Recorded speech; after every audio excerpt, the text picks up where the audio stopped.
Hey everyone, welcome back to the channel. Today's story is one that will take you on an emotional roller coaster from disbelief to heartbreak to absolute shock. It begins with a wealthy man who believed money controlled life itself, until the universe showed him a truth he never expected. It all started in a quiet suburban neighborhood where Adrian, a millionaire known for his arrogance and unshakable pride, lived with his beautiful wife, Melissa.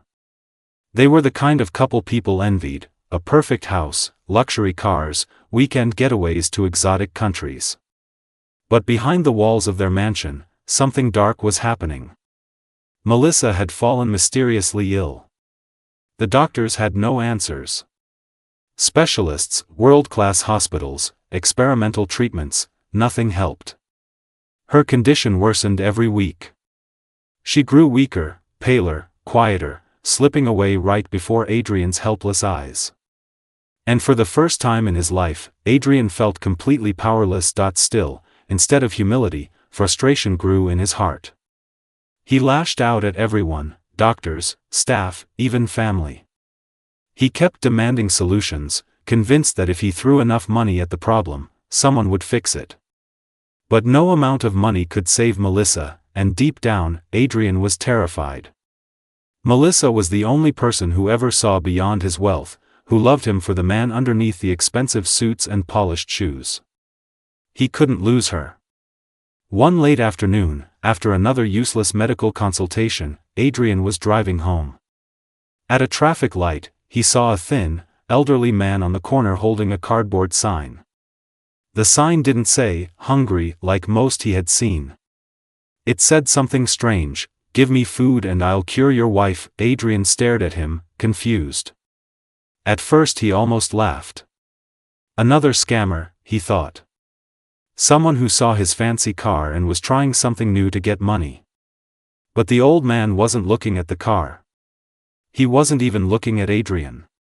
He was staring straight forward, calm, as if he already knew someone would stop. The light turned green. Adrian drove away. But the words on the cardboard echoed in his mind. "Cure your wife." He repeated it to himself, scoffing. Ridiculous. Impossible.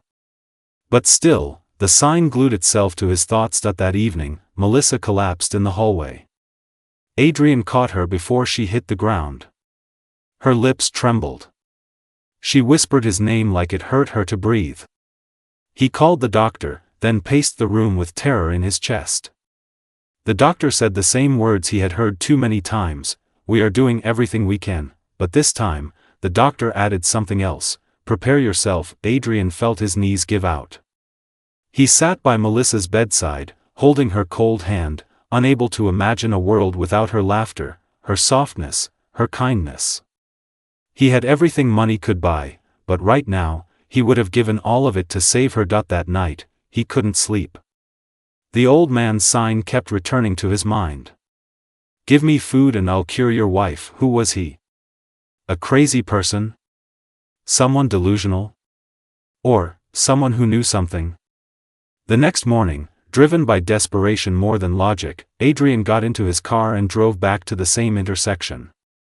And there he was, the same old man, standing exactly where he had been yesterday, holding the same cardboard sign.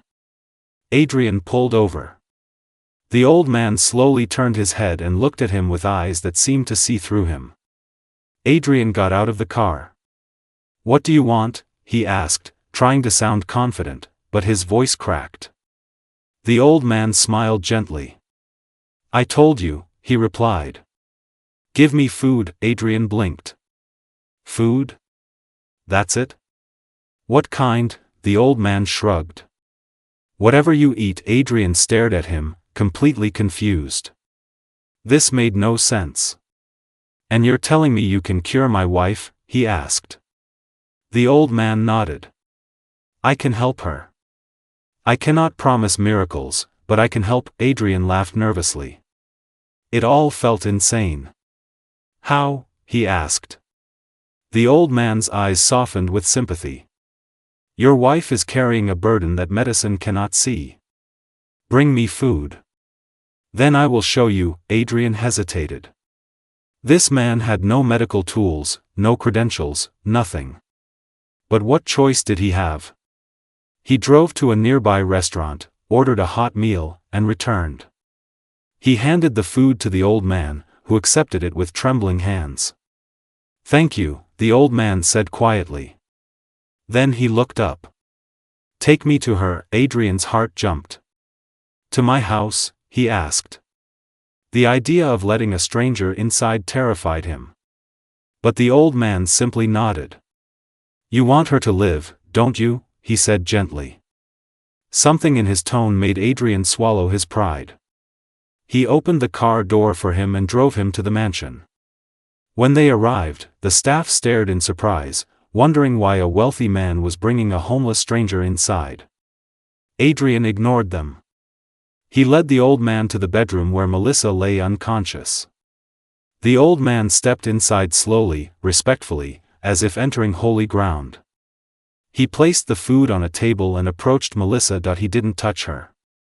He simply closed his eyes and hovered his hand above her forehead. Adrian watched, feeling ridiculous. What was this man doing? Then, suddenly, Melissa's breathing changed. It deepened, steadied. Color returned to her cheeks little by little. Adrian's eyes widened. What's happening?" he asked, terrified and hopeful at the same time. The old man didn't answer. He whispered something inaudible, like a prayer. A minute later, Melissa slowly opened her eyes. "Adrian," she whispered. Adrian ran to her. He grabbed her hand, tears filling his eyes. "I'm here," he said. "I'm right here." Melissa looked stronger than she had in weeks. The old man stepped back, letting the moment settle. When Adrian finally looked at him, he was shaking. How did you do that?" he asked. The old man sat in a nearby chair. "Your wife is not sick," he said. "She is hurting." Adrian frowned. "Hurting? From what?" the old man sighed. "From the loneliness you never noticed. From the stress you ignored. From the wrong people around her. Her spirit was tired, not her body." Adrian felt like someone punched him. He thought of all the nights he came home late from work, all the arguments he dismissed, all the times he brushed off her concerns because he was too focused on business. "I didn't know," he whispered. The old man nodded. "You didn't look." Shame washed over Adrian. He had been so focused on being powerful that he forgot the person who needed him most. The old man picked up the food. "This is all I needed," he said. "Food to fill my stomach. And kindness to remind me the world still has some left." Adrian stared at him. "Who are you?" he asked. The old man smiled softly. "Someone who once had everything and lost it. Someone who wished for a second chance." With that, he turned toward the door. Adrian panicked. "Wait," he said. "Let me help you. I can give you money. A home. Anything." The old man shook his head. "I needed purpose," he said. "Today, you gave me that again. Keep your money. Just take care of your wife." Before Adrian could say another word, the old man walked out of the mansion and down the street until he disappeared. Adrian ran after him, but when he reached the main road, the old man was nowhere to be found. It was as if he vanished into thin air. Adrian returned to the house, shaken to his core. Melissa was sitting up, smiling at him with the softness he fell in love with. "Who was that man?" she asked. Adrian didn't know how to answer. "Someone who saved you," he said. Melissa reached out and touched his face. "No," she said gently. "Someone who saved us." In the days that followed, Melissa recovered steadily. She laughed again, walked again, even cooked her favorite meals. The doctors were astonished. They called her improvement unexplainable. Adrian didn't correct them. He kept searching for the old man, driving through streets, asking people, checking shelters. No one knew him. No one had seen him. But Adrian knew the truth: the old man wasn't an ordinary stranger. He was a reminder. A warning. A gift. From that day forward, Adrian changed completely. He stopped working endless hours.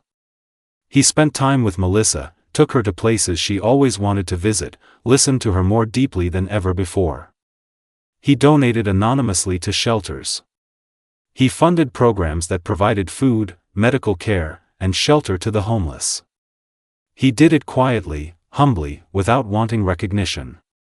Because he had learned something that wealth had blinded him to: sometimes the person who has nothing can give you more than money ever could. Sometimes the impossible happens when you show a little kindness. And sometimes saving someone else ends up saving you. The last time Adrian told this story, years later, he admitted something he had never told anyone before. The old man didn't just cure Melissa. He cured Adrian too. Because that day, when Adrian handed him food, he unknowingly gave him something far more precious: compassion.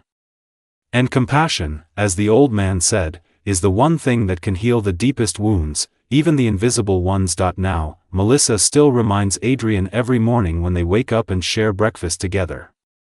She smiles and says, "See? All you needed was to feed someone to save us." They laugh, but in their hearts, they know the truth. The universe sent them a miracle disguised as a starving stranger.